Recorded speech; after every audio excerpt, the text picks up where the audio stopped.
बेटी और बुआ। कल फ़ोन आया था, वो 1 बजे ट्रेन से आ रही है। किसी को स्टेशन भेजने की बात चल रही थी। आज बिटिया ससुराल से दूसरी बार दामाद जी के साथ आ रही है। घर के माहौल में एक उत्साह सा महसूस हो रहा है। इसी बीच एक तेज़ आवाज़ आती है, इतना सब देने की क्या ज़रूरत है? बेकार फिजूल खर्ची क्यों करना? और हाँ, आ भी रही है तो कहो कि टैक्सी करके आ जाए स्टेशन से। बहन के आने की बात सुनकर भाई भुनभुनाया।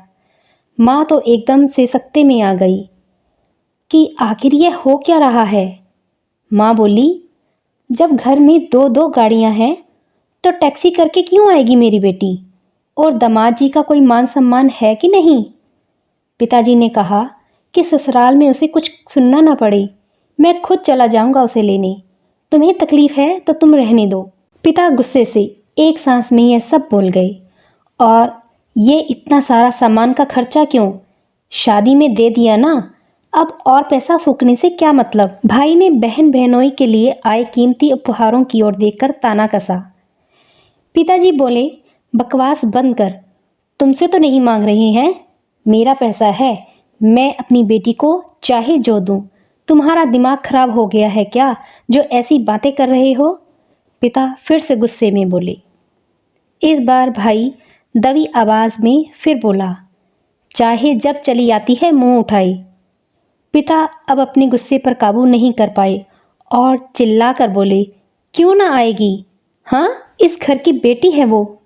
तभी माँ भी बीच में टोकते हुए बोली, मेरी बेटी है वो, ये उसका भी घर है, जब चाहे जितने दिन के लिए चाहे वह रह सकती है, बराबरी का हक है उसका। आखिर तुम्हें हो क्या गया है जो आज ऐसे अनाप शनाप बक रहा है? अब बारी बेटे की थी। मुझे कुछ नहीं हुआ है माँ, सबको याद दिलाने के लिए आज मैं बस वही बोल रहा हूँ जो आप हमेशा बुआ के लिए बोलते थे।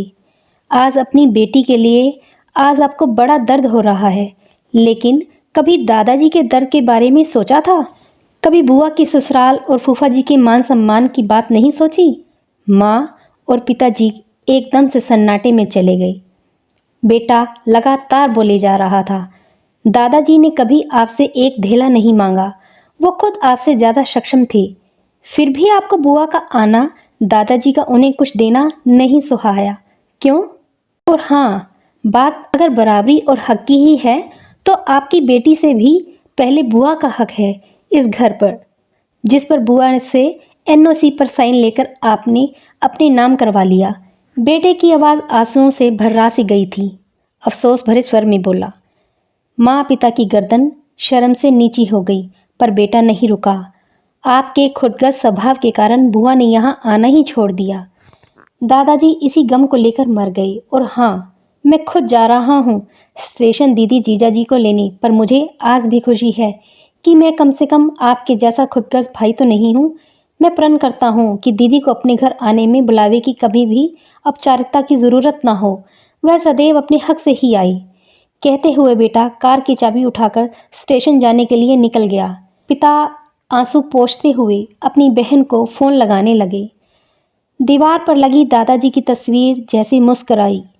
दोस्तों, बहनें तो होती ही ऐसी हैं कि अपने भाइयों की तरक्की के लिए भगवान से हमेशा ही प्रार्थना करती हैं। बहन का प्यार किसी दुआ से कम नहीं होता, वो चाहे दूर भी हो तो गम नहीं होता। अक्सर रिश्ते दूरियों से फीके पड़ जाते हैं, पर भाई बहन का प्यार कभी कम नहीं होता। आशा करती हूँ आपको भी ये कहानी पसंद आई होगी। आपके लिए और इसी तरह की अनेकों कहानियाँ लेकर आऊँगी।